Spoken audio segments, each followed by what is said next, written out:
A couple of years ago, when I was in college, I was involved in a terrible car accident. A drunk truck driver crashed into my car, leaving me hospitalized for several weeks. I fractured my arm, had multiple injuries, and it took me months to learn how to walk again. Even more time was needed for the scars, both physical and emotional, to fade. Although nearly 3 years have passed since the accident, I still drive with extra caution, even though the crash wasn't my fault. What stayed with me most from that time wasn't just the pain and the long recovery process, but the heartbreaking realization that my family refused to be there for me when I needed them most. Here's the context. My sister had gone into labor, and I was driving to the hospital to surprise her when the accident occurred. I was only a few weeks away from graduating college. My campus was a few hours from my hometown, so traveling back and forth wasn't too difficult. When I got the news that my sister was being rushed to the hospital, I decided to borrow a friend's car and drive there. I thought it would be a nice surprise to show up and support her during such a big moment. But I never made it to the hospital. On the way, the truck slammed into my car, leaving me critically injured. Emergency services arrived and rushed me to the nearest hospital. For the first few days, I was in and out of consciousness. My friends from college were the ones who stayed by my side. They supported me during those crucial hours, as my family was preoccupied with my sister's delivery. I understood that my sister's labor was a major event and didn't begrudge my parents for being with her at that time. But what hurt me deeply was what happened afterward. Even after my sister gave birth and things settled down, my parents didn't bother to check on me. I tried calling them multiple times despite the pain I was in. Each time I asked the nurses or my friends if anyone from my family had called or come by, the answer was always no. My heart sank every time. Finally, about a week after the accident, my parents called. For a moment, I felt relief. Maybe they finally cared. But the call wasn't to ask how I was doing. Instead, they wanted to know why I had been trying to contact them so frequently. They admitted they had ignored my calls because they were too busy with my sister and her baby. Even then, they didn't ask about my condition. Instead, I had to ask about my sister and her child. When they confirmed that both were doing fine, I mustered the courage to tell them I had been in a car accident and was in the hospital. Their response left me speechless. They said they already knew about the accident because my friends had informed them. That was it. No concern, no words of comfort, just cold indifference. Desperate for even a shred of sympathy, I asked them why they hadn't come to see me. Their reply was devastating. They believed I was to blame for the accident. They scolded me for driving late at night, saying it was irresponsible and unnecessary.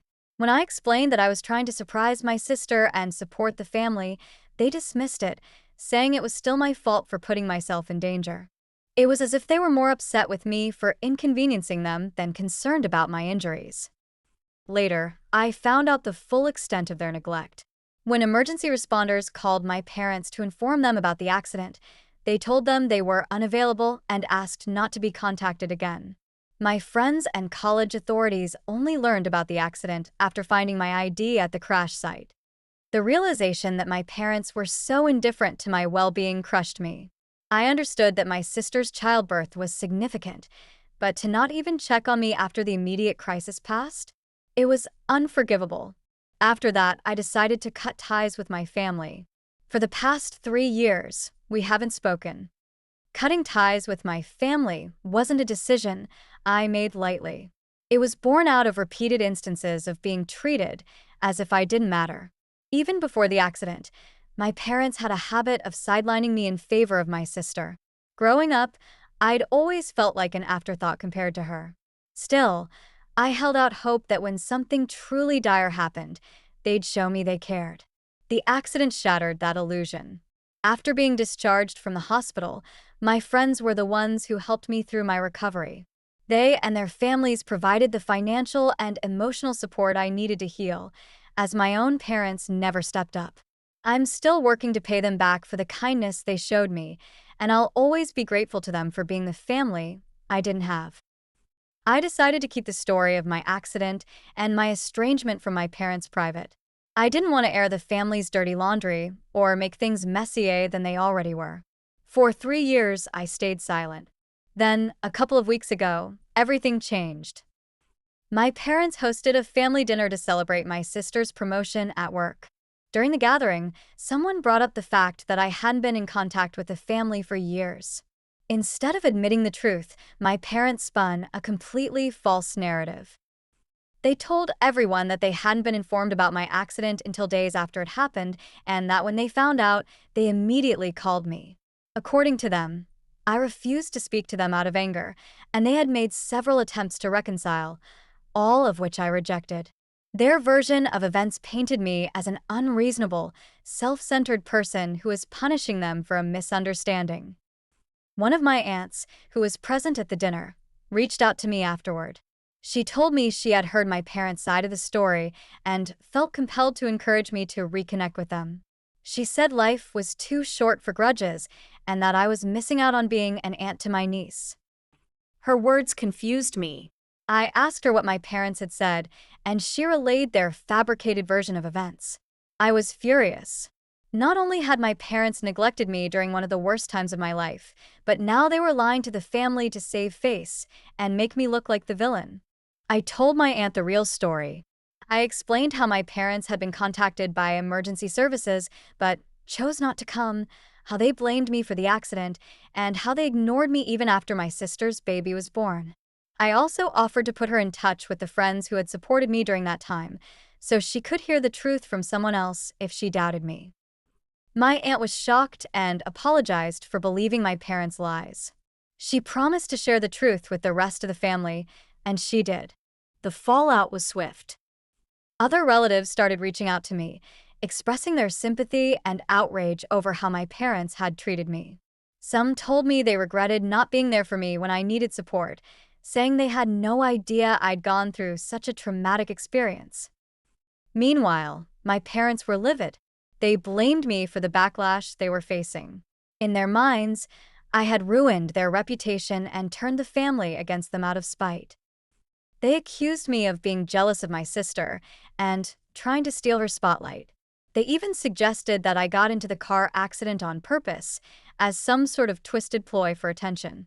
Their accusations were disgusting and unfounded, but they only fueled my resolve to stand my ground. Things escalated when my parents showed up at my house unannounced. They demanded that I fix the situation by telling the family that I had lied about what happened. They wanted me to take responsibility for the fallout and restore their reputation.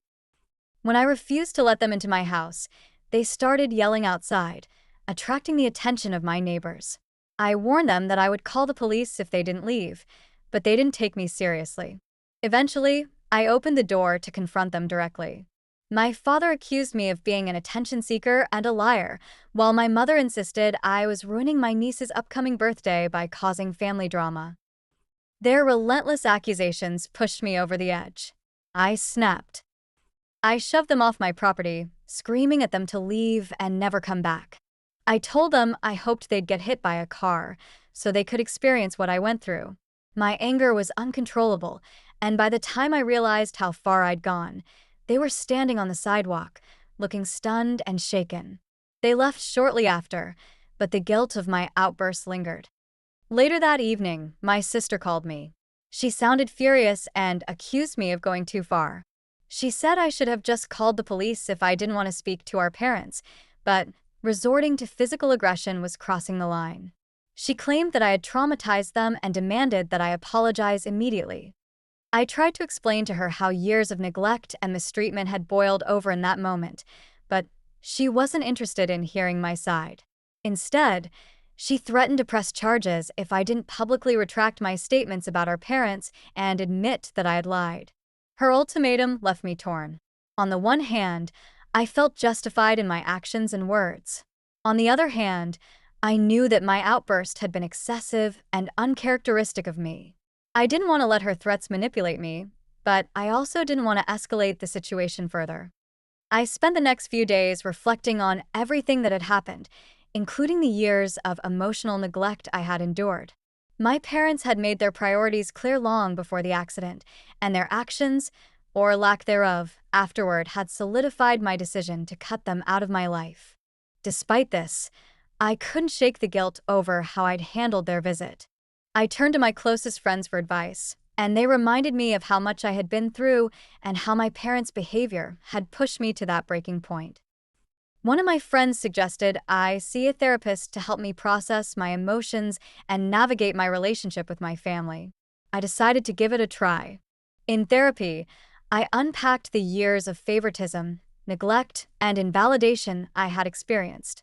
My therapist helped me understand that my outburst, while regrettable, was a result of years of suppressed anger and hurt.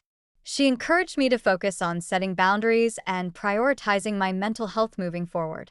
Around the same time, I received an email from my parents. In it, they claimed to regret how they had treated me after the accident. They admitted that they had been wrong to ignore me, but they justified their actions by saying they were overwhelmed with my sister's delivery and didn't realize how much I needed them at the time. They also mentioned that they and my sister had decided not to press charges against me for the altercation, as long as I didn't escalate things further. The email felt hollow and self-serving. It was clear they were more concerned with repairing their image than genuinely making amends. I responded with a brief message, thanking them for their apology, but making it clear that I wasn't ready to reconcile. I also asked them to respect my boundaries and not contact me again. A week later, I learned from my aunt that my niece's birthday party had been a disaster. None of the extended family attended, and my parents were devastated. While I felt bad for my niece, I couldn't help but feel validated. The family had finally seen my parents for who they truly were, and they were holding them accountable. My aunt told me that several relatives had reached out to her, expressing their support for me and condemning my parents' behavior. It felt good to know that I wasn't alone and that others understood my side of the story. Over the following weeks, I focused on rebuilding my life. I started spending more time with my friends and making plans for the future. My therapist helped me recognize that I didn't need my family's approval or presence to feel whole. As for my parents, they haven't reached out since my last email. My sister, on the other hand, sent me a series of messages accusing me of being selfish and vindictive. I chose not to respond. I've decided to move forward with my life, leaving behind the toxic relationships that have caused me so much pain. My friends, my therapist, and even my extended family have become my support system, and for the first time in years, I feel hopeful about the future.